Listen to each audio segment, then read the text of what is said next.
Irrespective of political parties, हम सबको एक संग बैठकर बात करना चाहिए कि त्रिपुरा में हमारे यूथ को कैसे नौकरी दिया जाए।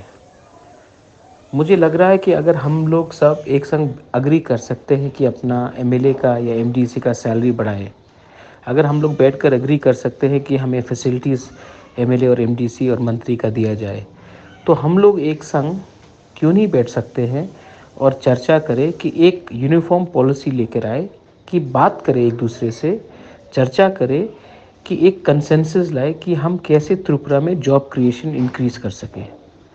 आज मैंने जो देखा है, त्रिपुरा में सबसे बड़ा प्रॉब्लम यूथ में बेरोज़गारी है।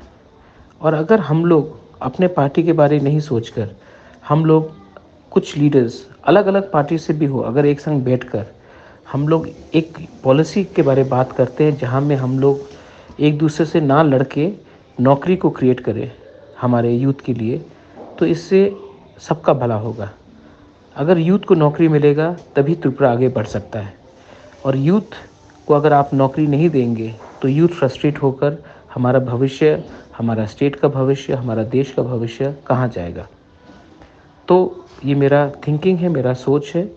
और मैं आशा करता हूँ कि अगर हमारा ऑल पार्टी मीटिंग हो सकता है वायलेंस को रोकने के लिए, तो हमारा शायद ऑल पार्टी मीट इसके लिए भी हो सकता है कि हम लोग त्रिपुरा में एक संग बैठकर बात करें और कैसे नौकरी को ज़्यादा दे सके हम अपने यूथ को, इसके बारे भी चर्चा करें। This is my thinking, this is my that. I hope you will agree with what I am saying. अगर आप मेरा बात को से एग्री करते हैं, सहमत हैं, तो प्लीज़ मुझे सपोर्ट कीजिए। मैं त्रिपुरा में उन्नति लाना चाहता हूँ, ना कि हर चीज़ में पॉलिटिक्स लाना चाहता हूँ।